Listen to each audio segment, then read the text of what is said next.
तो प्रतियोगी परीक्षाओं के लिए सामान्य ज्ञान में महारत हासिल करने के इस सफर में आपका स्वागत है। देखिए, ये कोई मामूली लेक्चर नहीं है, ये एक मिशन है। तो क्या सब तैयार हैं? चलिए फिर शुरू करते हैं। अच्छा, एक बात बताइए, क्या कभी ऐसा लगा है कि जनरल नॉलेज का सिलेबस एक बहुत बड़े समंदर जैसा है और हम उसमें खो गए हैं? कहाँ से शुरू करें, कहाँ खत्म करें, कुछ समझ ही नहीं आता, है ना? अगर ऐसा लगता है तो आप अकेले नहीं हैं, पर फिक्र की कोई बात नहीं, हम इसी सफर को आसान बनाने के लिए यहाँ हैं। तो ये रहा हमारा आज का रोड मैप, 5 दमदार कदम। हम साथ मिलकर हर कंफ्यूजन को कॉन्फिडेंस में बदलेंगे और एक एक टॉपिक को एकदम क्रिस्टल क्लियर कर देंगे। रेडी है? चलिए, तो सबसे पहले बात करते हैं राष्ट्रीय गौरव की, हमारे देश के सबसे बड़े सिविलियन और स्पोर्ट्स सम्मान। ये सिर्फ अवार्ड्स नहीं है, ये भारत की एक्सीलेंस की कहानियां हैं। तो इस टेबल पर नजर डालिए, ये भारत के सबसे प्रतिष्ठित अवार्ड्स की पूरी कहानी बताती है। देखिए, भारत रत्न और पद्म विभूषण दोनों की शुरुआत 1954 में हुई थी। ये एक बहुत बड़ा कदम था एक्सेप्शनल सर्विस को पहचानने के लिए। और जब बात स्पोर्ट्स की आती है तो खेल रत्न और अर्जुन अवार्ड सबसे बड़े सम्मान है। और ये जो लाइन है ना, मेहनत, मनोबल, मैदान, भारत का खेल पहचान, ये इन सम्मानों के पीछे की पूरी भावना को सम अप कर देती है। ये सिर्फ एक अवार्ड नहीं है, ये एक पहचान है। ये उस डेडिकेशन, उस कड़ी मेहनत का जश्न है जो हर खिलाड़ी मैदान पर दिखाता है। चलिए, अब फटाफट एक टेस्ट हो जाए। एक ऐसा सवाल जो एग्जाम्स में कई बार थोड़ा घुमा देता है। क्या आप जानते हैं कि नोबेल पुरस्कार जीतने वाली पहली भारतीय महिला कौन थी? थोड़ा सोचिए। जी हाँ, वो थी मदर टेरेसा, जिन्हें 1979 में शांति के लिए ये सम्मान मिला था। अच्छा, तो सम्मान की बात हो गई। अब आगे बढ़ते हैं और उन बहादुरों की बात करते हैं जो हमारे देश की ढाल है, यानी हमारे सुरक्षा बल।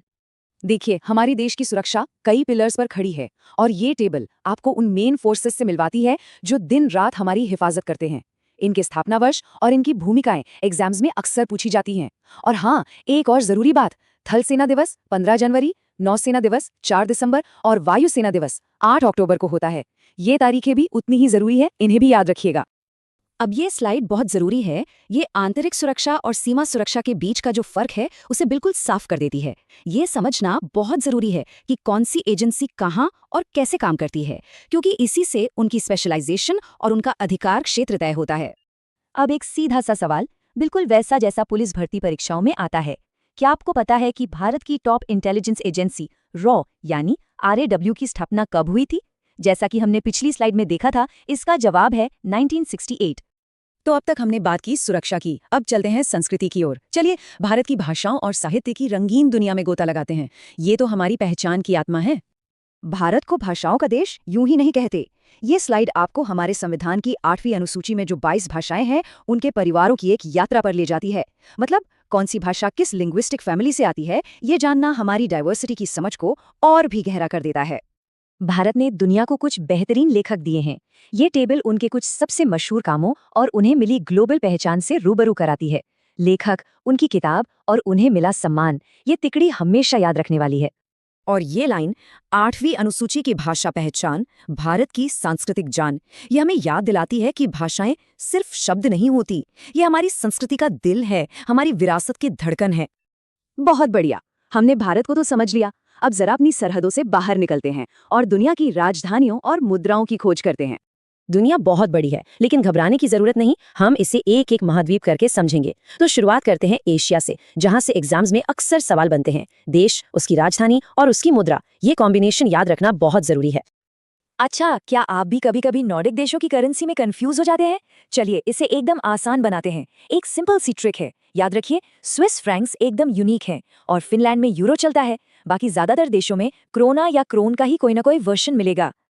चलिए फटाफट देखते हैं वो मेमोरी ट्रिक याद है या नहीं।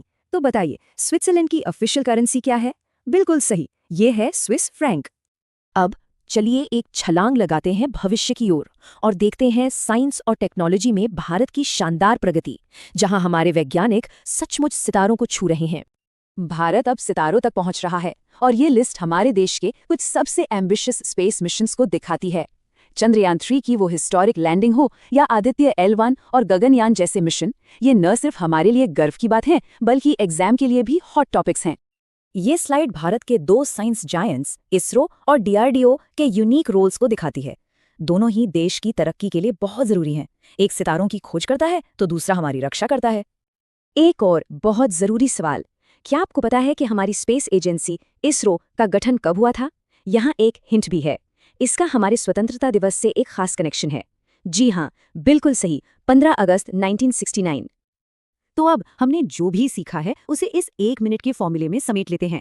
पुरस्कार है सम्मान की पहचान, सुरक्षा है सीमाओं की शान, भाषाएं हैं संस्कृति की जान, विज्ञान है प्रगति की उड़ान, किताबें हैं ज्ञान का प्रमाण और राजधानी है विश्व की पहचान। बस ये है आपकी सफलता की कुंजी।